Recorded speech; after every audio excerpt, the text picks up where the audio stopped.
Good evening, everybody, and welcome to RAMP, Real Access Motivates Progress, live Wednesday night podcast. We have a really important show for you this evening. We are talking about resources here in Rhode Island. We are talking to the Rhode Island Commission on the Deaf and Hard of Hearing. We have their executive director and another employee from that, and I cannot wait to share everything that we have going on tonight. So I'm going to have each one of them introduce themselves and what they do. Ernest, we'd like to start with you.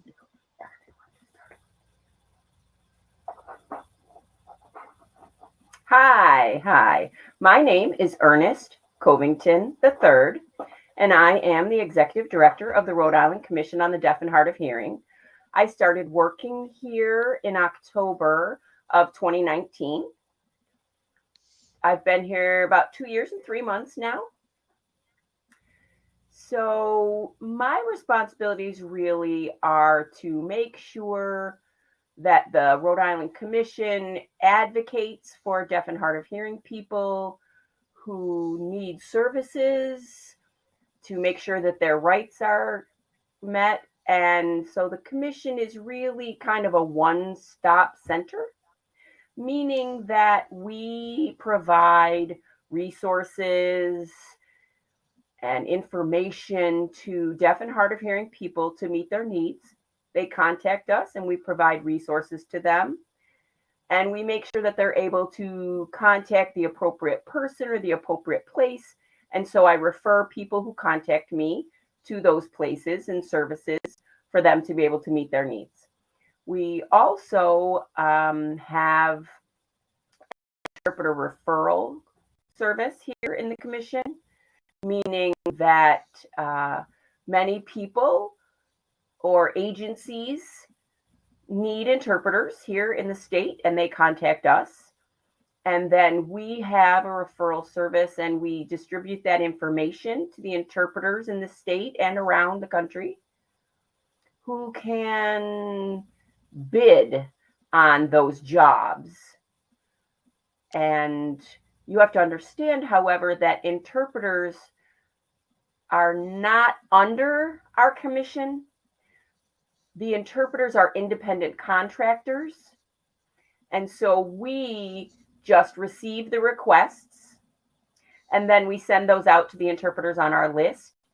And the interpreters take a look at that list and pick jobs and bid on the work that they would like to do. That's our responsibility here in the commission. We also provide CART services as well. And thirdly, we are responsible to make sure that we are the emergency preparedness.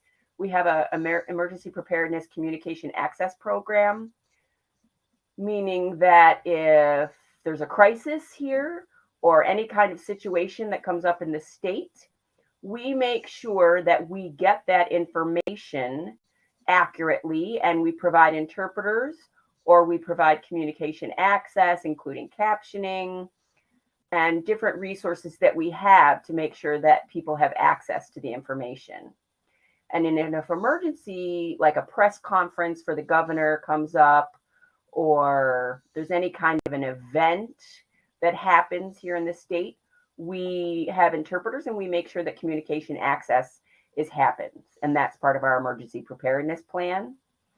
And that communication access program, they make sure that all of the communication access is there for people, whether it's an interpreter or captioning, and make sure that everything is set up for any kind of communication access that is needed.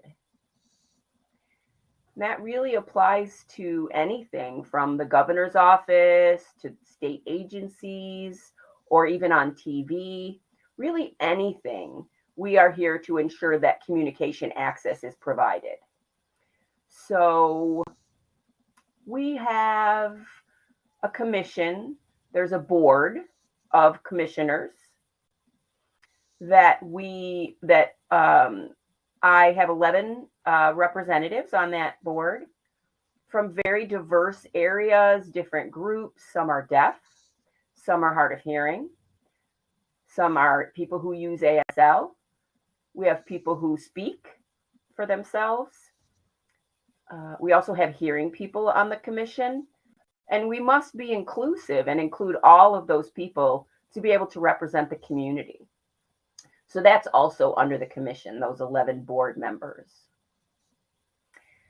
Right now, we have 2 available slots on that board, meaning that, we need a deaf person to fill the seat who signs and uses ASL. And so there are 2 availabilities for that. And so we are looking right now for 2 people to fill those slots to make sure that we have a solid 11 on the board. So our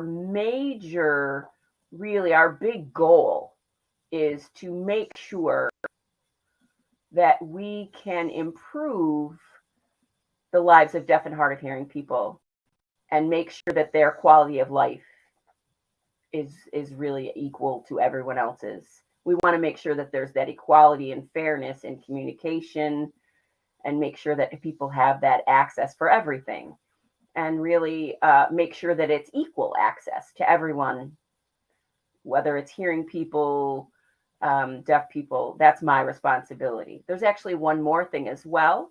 We do have 9 legislation requirements. There's things required by the law that we do. And so we need to follow those guidelines as well to make sure that the deaf and hard of hearing in the state of Rhode Island, that they have access to their rights and they have a good quality of life and they get everything that they need. And we do our best to make sure that we meet those needs and advocate for them as well. So really, that's kind of a summary of my job here. There's a lot more, but I'll try to keep it to just that. So that's my job, and thank you for asking and inviting us. Oh, that's so beautiful. Like some people like the Italian accent or the French accent. I love watching, people talk in the ASL sign language. I think it's just such a beautiful display of expressing oneself. Like I said, just like an accent, it's such a beautiful, it mesmerizes me. I could watch it all day long. I don't know it. I got to learn it, but it's beautiful. But Bethany, why don't you introduce yourself and tell us what you do at the commission and, further on what Ernest said. My name is Bethany Lang. I am a contract project coordinator. I have been with the commission in about a week or so, will be 3 years. And what I do at the commission is I support the various departments. I support Ernest in various projects. I support the EBCAP program and our program manager, Pamela Zellner, when needed. And then predominantly, I support the interpreter referral service, which is our interpreter request program and also CART. And so I help assist with the requests, mostly the internal and the state requests, but also I help with coverage of our freelance requests as well. And one of my big projects as of late is trying to onboard requesters and consumers into our new online request system. That is so amazing. You guys do so much. It's incredible what you do. I know personally for me, as an advocate for somebody for the disability community, I believe every public event at least should have an interpreter. How does somebody who's planning an event or planning a conference or something go about hiring an interpreter, and how do they know how many they would need for the time frame that they're having? Bethany, I'm going to start with you on this one. So they begin by placing a request with us. We ask for a minimum of 2 weeks notice. Interpreters do need to team. So if it's anything over an hour, or if it's anything in depth, you would need at least a team of 2 interpreters. so that they can trade off so that we ensure accuracy, that there isn't fatigue. And we had placed that request and confirmed appropriate interpreters that best fit that topic that is being interpreted.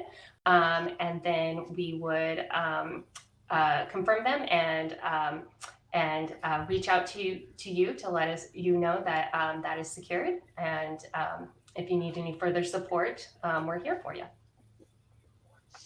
Great. Ernest, tell us a little bit.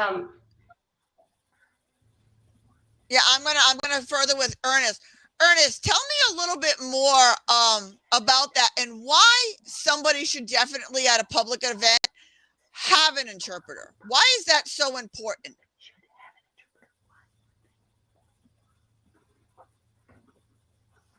Yeah, sure. The interpreter, for any kind of a hearing event is very important because the deaf need communication access. The deaf and hard of hearing, suppose they want to go to an event and there's no interpreter, that means there's no communication access. It means if there's no caption, no interpreter, then the deaf people are completely lost. And that's not equal access. That makes us less than. And so it's really important to have an interpreter or captioning or the right kind of communication access so that hearing people and deaf people get the same information. It should be that way that we're not lost, because lots of hearing people get the information faster than we do. And so we need to make sure that it's equal, and when I'm using my eyes to watch ASL, that makes me equal to a hearing person. And so with COVID, however, it's been a big impact on the deaf and hard of hearing community because any of the public events or the press conferences from the governor's office or any important person, when they make an announcement, that's the latest COVID information that's out there. And if there's no interpreter and no captioning, there is no communication access for the deaf and hard of hearing. Hearing people can hear it just fine. They know exactly what's going on. And the deaf and hard of hearing people are left out. We don't know what's going on. We're not sure what's happening. And then we get misinformation. Lots of people, and then that causes problems in the deaf and hard of hearing community. And it's not equal access. So it's just not fair. So that's why there always should be an interpreter at any kind of live event. It's so important that the deaf and hard of hearing people feel welcomed, they're able to enjoy the message, and make sure that the communication access is there completely for them so that everyone can enjoy things just the same. And so that we're not left out and we're not struggling to understand the information. Secondly, what Bethany said about interpreters, and we send those requests out. So it's really for any kind of public event. And I really want to emphasize two things. One, it is critically important to have a certified deaf interpreter as well. And you might wonder what a CDI is, but that means a certified deaf interpreter is a native language user, and their ASL, if you have a certified deaf interpreter who's signing, and they're signing what the deaf person is saying, usually there's a hearing interpreter who is listening and feeding the CDI, who is standing in front of the camera. And, it's a national language ASL. And so deaf people are able to receive that message, and the CDI provides the language in a way that they really understand. And so CDIs have a really important role. Also, ASL interpreters, it's so important as well. Thirdly, I also want to emphasize that we need more diversity, more BIPOC interpreters. Because myself, I'm BIPOC, obviously, and the interpreter that you see here is white. And so the two of us aren't really a perfect match. Tina's great, the interpreter. She's white. I'm a Black man. She has a woman's voice. Obviously, it's different than what it would sound like if I was speaking. So people hear a white woman's voice, but a Black man is presenting. So I want to emphasize that it's really important that we get more BIPOC interpreters so that we can fit the needs of everyone and make sure that it's my natural native language. There is Black ASL. It is different than white ASL. It is different. They're not the same. Plus, other groups have their own ASL that's a little bit different as well. We're not all exactly the same. And so I just want to clarify and emphasize that point. And so we really want to get more BIPOC interpreters to come into the field to interpret, to be able to match people's needs and the needs of other BIPOC deaf people. To make sure that the tone is correct, that my sign is read correctly. And that's very important as well. Unfortunately, we don't have very many BIPOC interpreters here in Rhode Island. So we are always looking and searching and encouraging more interpreters of color to move here and join us here in Rhode Island. Because Rhode Island has a huge immigrant population. So the language for them is also a little different, and we can't possibly meet them exactly. So if we had some more BIPOC interpreters, we might be able to more closely meet their language needs. And so that's why I emphasize that, you can't just necessarily get any interpreter. It's really important to have the right interpreter to match the situation and make sure that a hearing event is much more successful and seen well and everything is presented very clearly. So that's really important as well. Thanks. Yeah, I agree with you, because if this wasn't a video podcast or a video show, we would only be hearing Tina, the interpreter's voice. We wouldn't be seeing Ernest, the Black man, behind with his tone or his thing. So it makes a lot of sense. It doesn't correlate if it was radio or just sound. That's why we make our podcast video accessible for these reasons, to at least show the other side or to show the other person.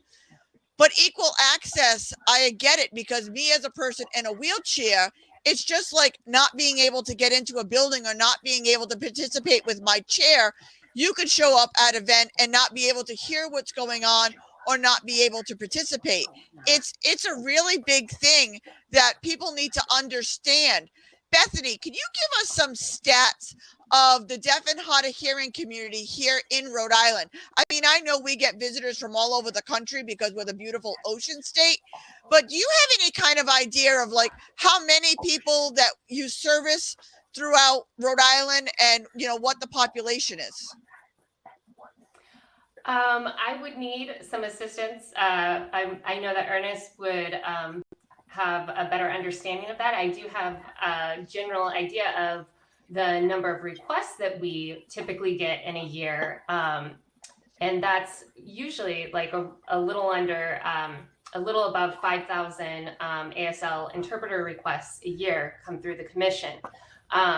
What I not to step on toes with interviewing, but I'm wondering if Ernest might want to elaborate on how the commission is addressing the need of developing a pool of BIPOC interpreters.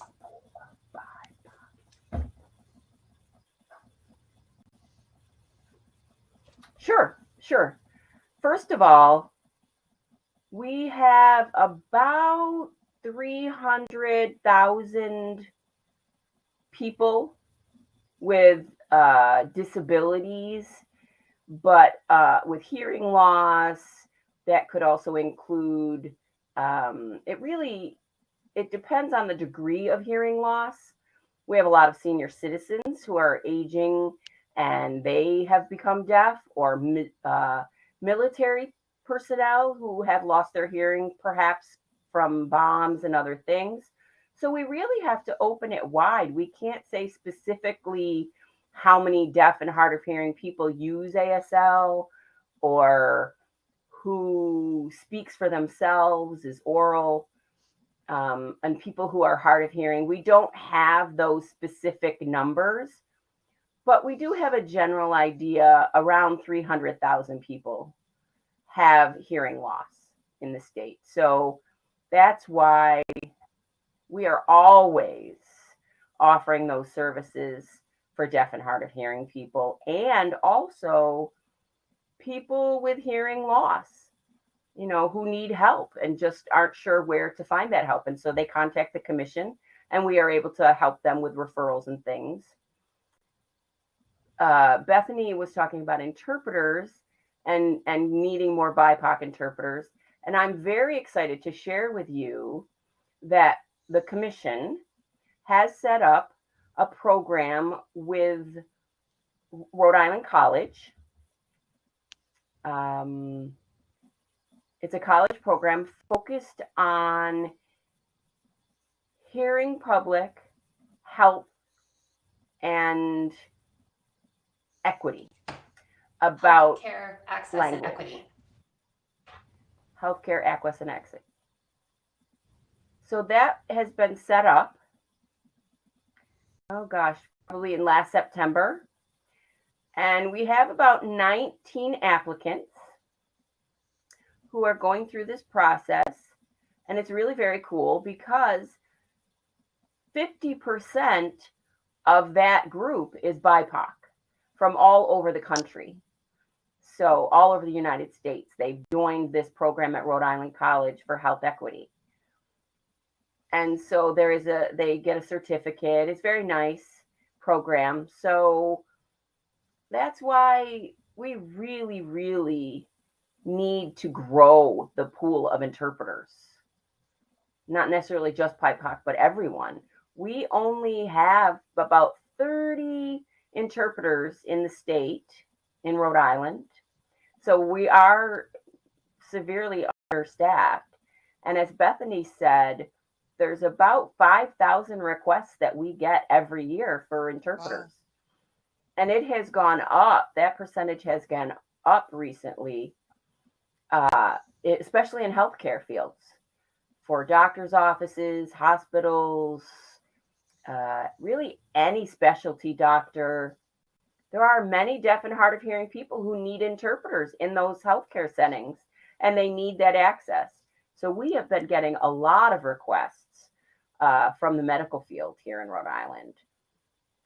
And unfortunately, we can't cover them all. We have been struggling to do so, to get those jobs filled, and struggling with not having enough interpreters. And so therefore, there's a lot of communication barriers for the deaf and hard of hearing here in the state. And so we tend to fill about 70% of those requests successfully with interpreters, meaning that 30% of the requests made to us don't get an interpreter. They have to reschedule their appointment with the doctor, and that's not very good. We really need to improve that area of requesting to get a higher satisfaction number of how many jobs we are filling.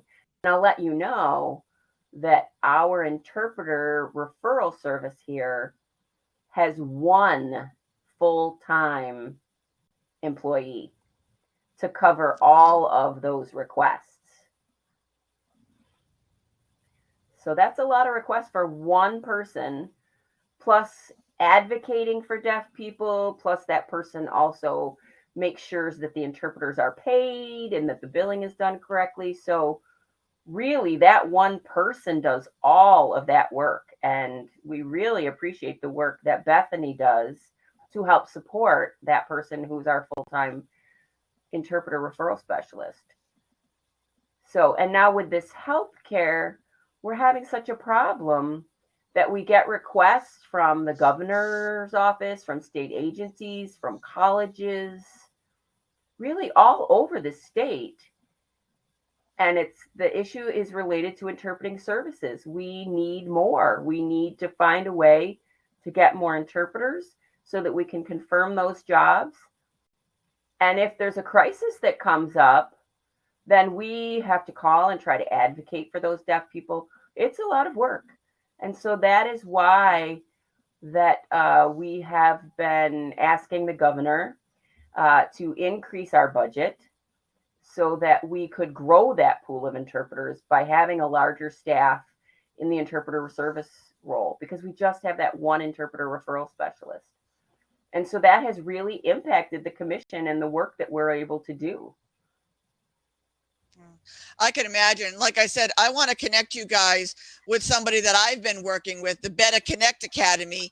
Like I said, they're based in California and Massachusetts, the two people that I've been working with, that I think you guys would be a great joint effort together, because they cover the country, and they're in all different nationalities. But one thing I wanted to talk about that you brought up, because one of the biggest requests that RAMP gets from the deaf and hard of hearing community is they do not want their family member to be their interpreter at a doctor's appointment. Because if I was deaf or couldn't speak and my mother was my interpreter and she didn't agree with what I wanted to do for surgery or for treatment, there might not be the right interpretation to the doctor or to me, so that her wishes are filled and not mine. How does somebody go about addressing that, to make sure that they have a nonpartisan person in the room to make sure the interpretation is correct on both ends? Bethany, you want to take that one? Families should not be interpreting for medical appointments. A certified interpreter should be doing so. Not only is that an issue when it's coming down from a parent interpreting for a child, so a child not fully, potentially not getting all the information. It's also cases where children are asked to interpret for their adult parents, which is completely inappropriate. Dealing with illness, dealing with anything that's personal, and that does happen, and it's completely inappropriate. If Ernest would like to elaborate on the steps that the commission has tried to take and policies that we've tried to advocate for regarding this issue.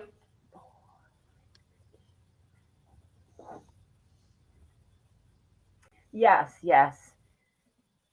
The commission has advocated, and we have policies and make sure that we advocate for laws that make sure that medical offices use certified interpreters instead of using family members, their children, their friends, or a doctor, says, oh, do you know sign? Here, come here and interpret for this person, please.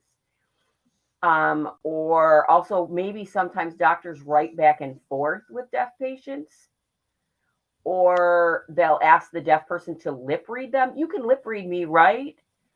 And too often that happens. And deaf people don't necessarily read English very well. And some for lip reading, especially with a mask these days, you can't lip read through a mask. And so we would prefer, and it is correct, that you should have a certified interpreter there, or make sure that you have some kind of communication access, such as captioning.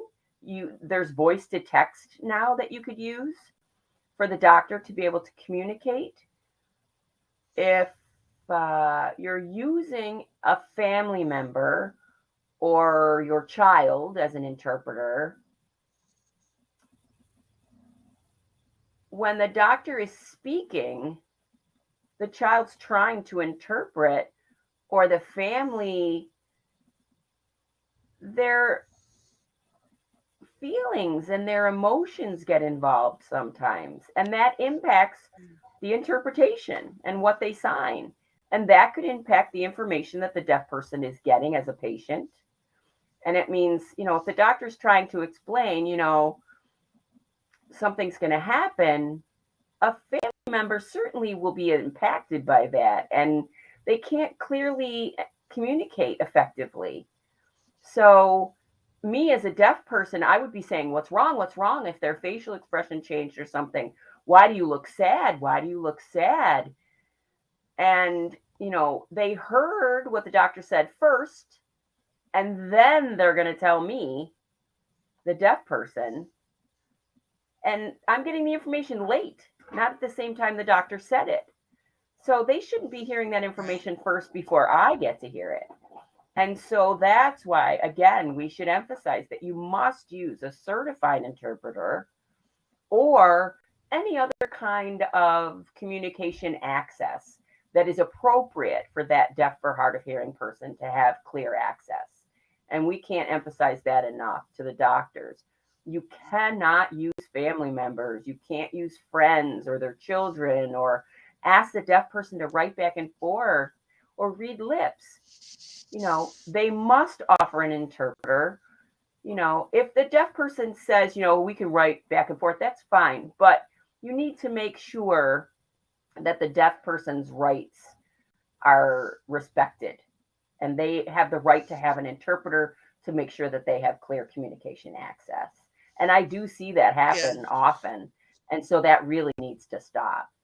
And doctors and hospitals refuse interpreters sometimes. They won't get an interpreter for the deaf person, and that violates the ADA. And so we make sure that we let them know what they need to do to get an interpreter. Yeah, that's one thing that the doctors should be making sure that an interpreter is in there and not denying them. And we need to make sure that every deaf and hard of hearing person here, at least in Rhode Island, needs to know their rights and needs to know that that's what, is required of them. But Ernest, you were telling me earlier that there's an event coming up on Friday. Could you tell us a little bit more about what the event entails and who should be attending?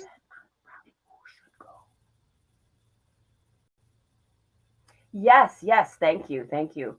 This Friday, we are having an event. The commission is hosting, focusing on deaf-blind people in Rhode Island here, of course. And we're asking the deaf and hard of hearing, or deaf-blind people to come to this event. And we have different stakeholders from around the state who work and provide services for deaf and blind people. And we want them to come and interact with the deaf-blind people, the stakeholders and the consumers, and make sure that they can communicate and talk about what they need for services, because deaf-blind people in this state are mostly ignored because they don't get services here. They don't have enough communication access. It's really a tough situation for them.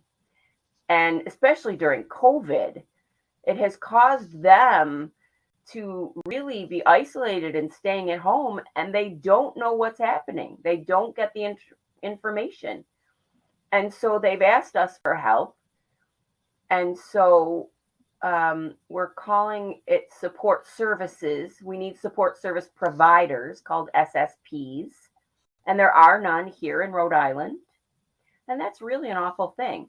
So that's why we want to get these people together, the deaf, blind people, to interact with the stakeholders and the people who provide those kinds of services. And hopefully after that, we can build on it and have several meetings together and make sure that we can set up an SSP program for deaf, blind, and deaf and hard of hearing people here in the state. Because most deaf and hard of hearing people depend on their family, depend on their friends, for somebody to tell them something, but they either don't know or that person doesn't really have the information. So we need to make sure we provide that facilitation and that support. And so we want to set up an SSP program to support people and make sure you know how to communicate with the deaf-blind community. And when we're able to help them with that and support them, we can make their life more accessible. And so that's really critically important. And so we're really excited about this event on Friday. It will be held at the Warwick Public Library at 1 o'clock, 1 to 4. And it's this Friday. So we're very excited about it.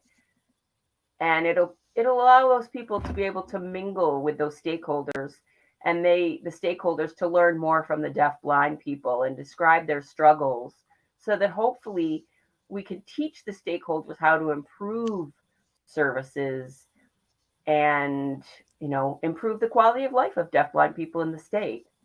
And we really want to listen to what they have to say, because I don't know, I'm not deaf blind. So really, we need to listen to them, and that's going to happen this Friday.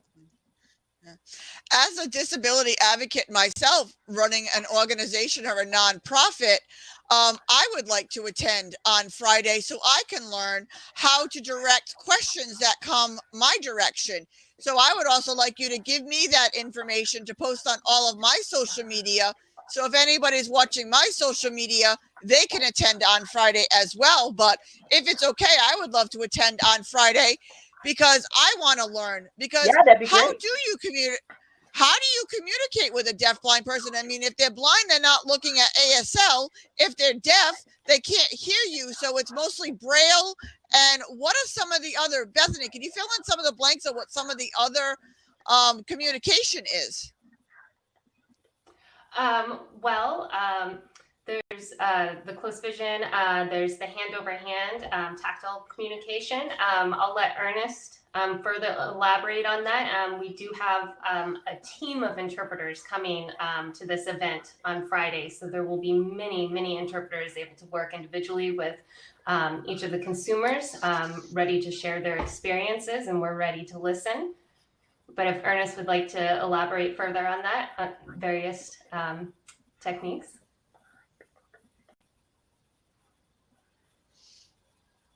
Oh, he said, Ernest is saying, really, like Bethany said, they use Braille. They do use, there is some people who have what we call close vision, which means they have some vision, but it's limited. Or there's also tactile, and there's also something on the back that's new. It's called pro-tactile communications.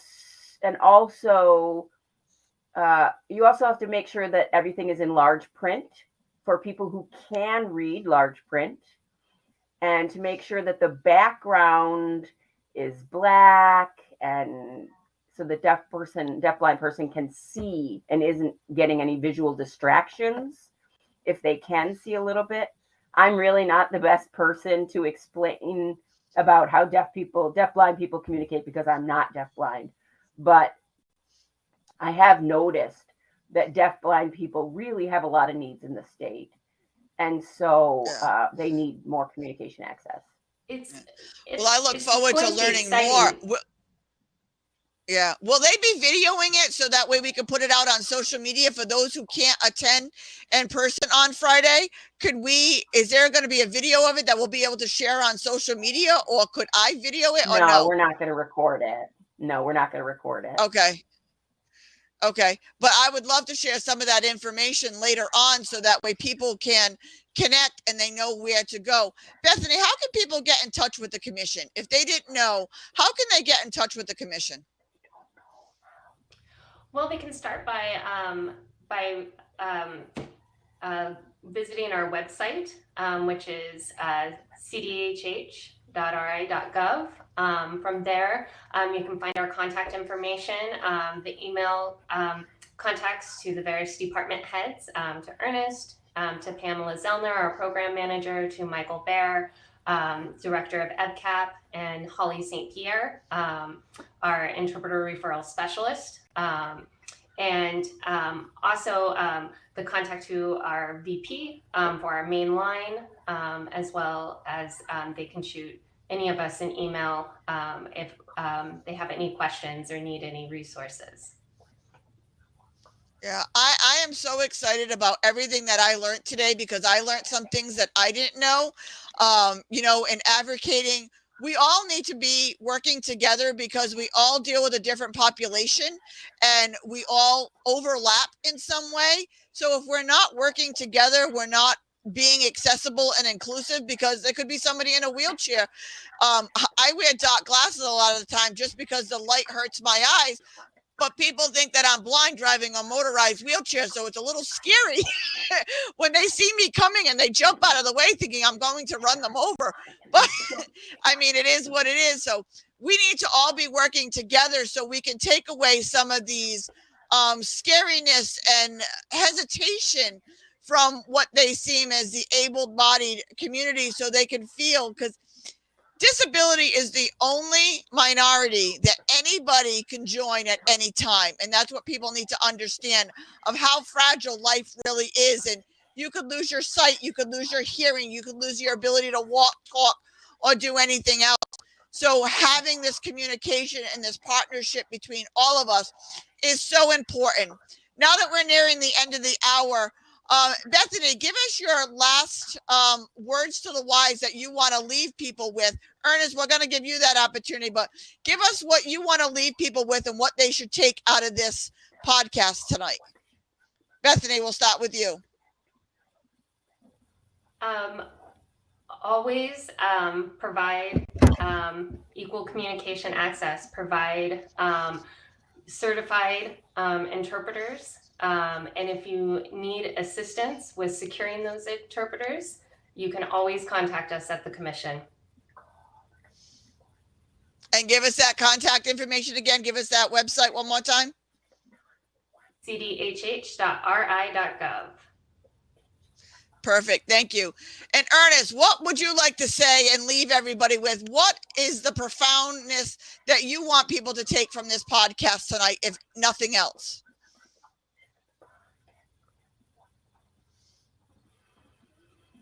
Yes, I would say firstly, this, you see here us on Zoom or on Vimeo, and people are signing, but where's the captions?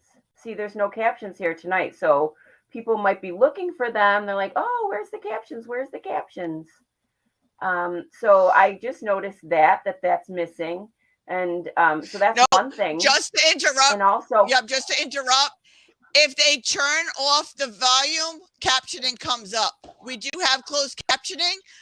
If they have no volume on their phone, the captioning comes up. So we do have closed captioning on our website because we are fully inclusive. So no, we didn't leave anybody out. Awesome. That's great. That's great.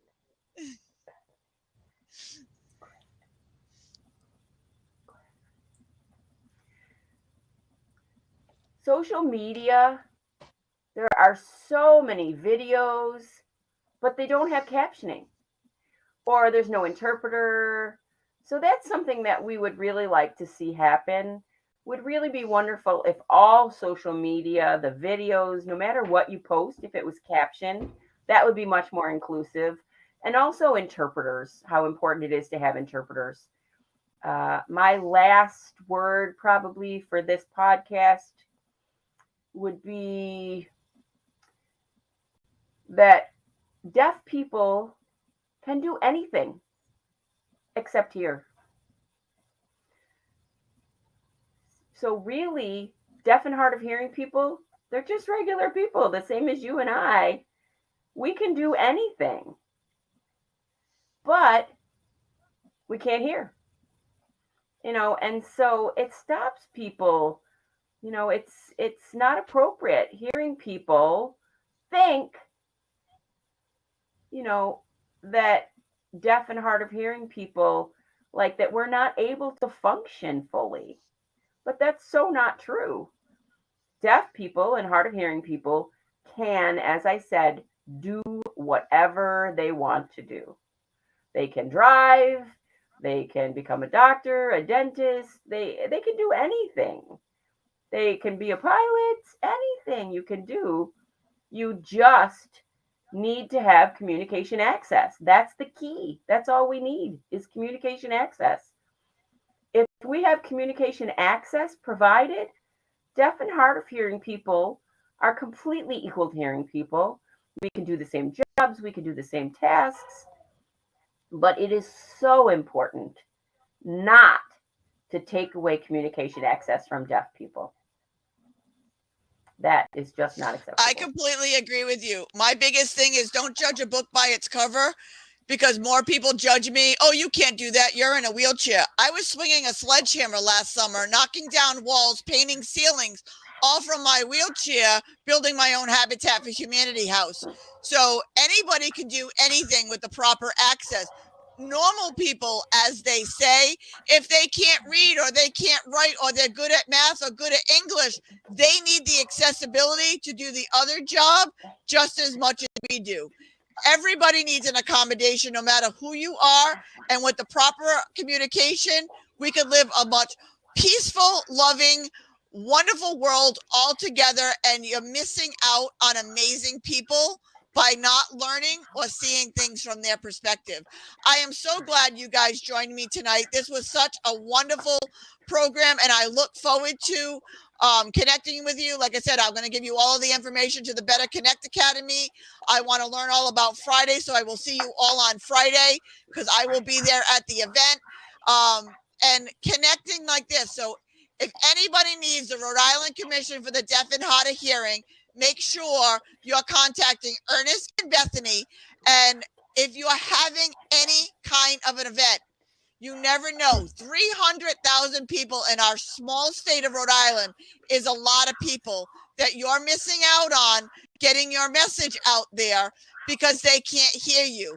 Just imagine how many more customers you could have if you were more inclusive and they could hear what you're selling so they could go and buy it. So get an interpreter, reach out to the Deaf and Hard of Hearing, the Rhode Island Commission, to Ernest and Bethany, and do the right thing. And as I always say, don't just sit there, make a difference in this world and work together. Thank you so much, everybody. I am so excited, and I will see you all on Friday. Oh, wait, Ernest has something to say. Yep, one more thing. I just want to make an exciting announcement that the Rhode Island Commission on the Deaf and Hard of Hearing will have a 30th year celebration starting in this January and going through the whole year until November 2022.